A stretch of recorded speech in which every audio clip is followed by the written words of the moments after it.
A note on the Philadelphia story.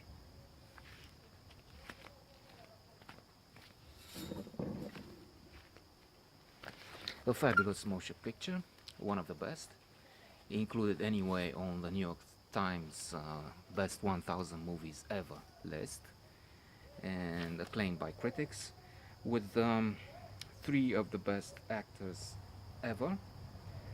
Um, Cary Grant, who's Dexter, Katharine Hepburn, his ex-wife, Tracy Lord, and James Stewart, who's Macaulay Connor.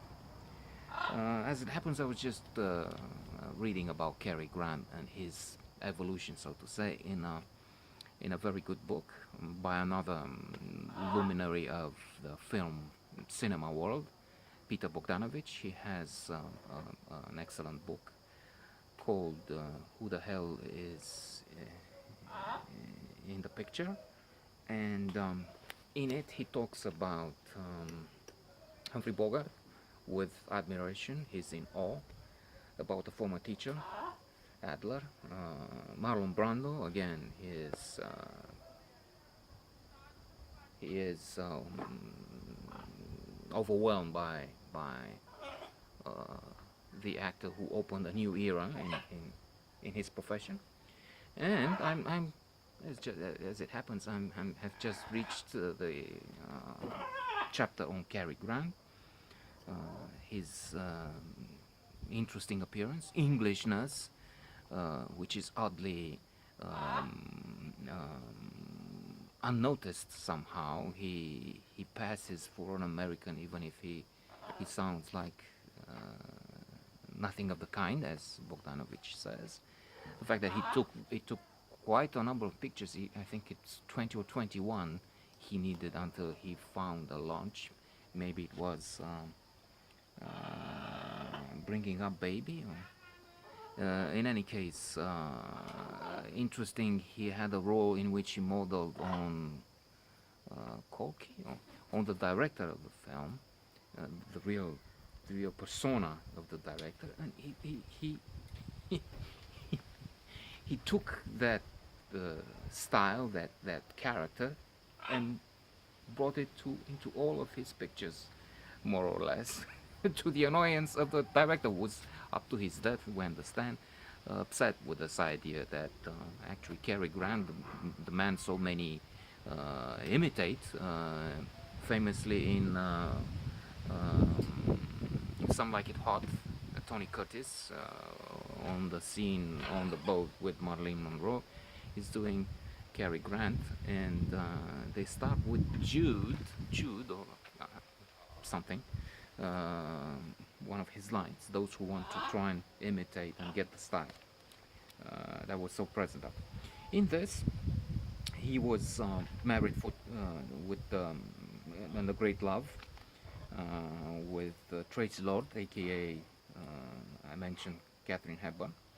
Uh, Incandescent, fulminating romance and love story, but alas ended at the beginning of the film. In the first scenes, uh, he's at the car, she's coming out of this grand, lavishing mansion, and with a golf process, it looks like she will give them to him, only she takes one and breaks it and throws it, and he looks like he's going to hit her bad, politically incorrect, even in notion in today's world. Well, there'll be violent films, but as a I don't know, as a comedy, as an act, I don't know how that will play today. But she's just pushing her, and then 2 years later, in the next minute, we'll move on to 2 years later when she's supposed to marry a would-be politician, a man who is in admiration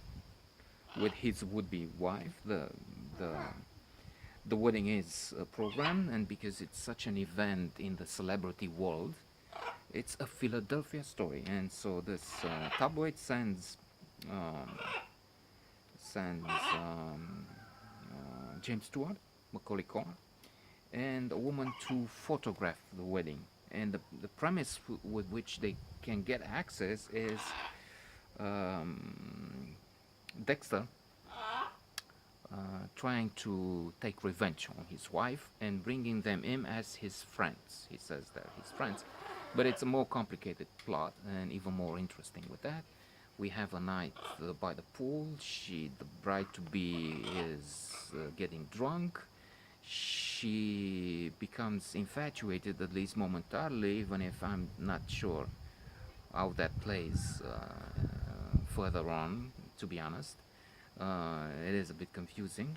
Um, she is infatuated with Macaulay Connor, knowing at that point who he is, knowing that he is supposed to cover the story, but also that he is in fact a writer, a tender man with a cynical image, facade, but with a tender, sensitive persona uh, behind this front. And it has a very interesting evolution. No spoilers, I will not say what happens, except for it surprised me and I'm not really convinced. Um, let's just say this.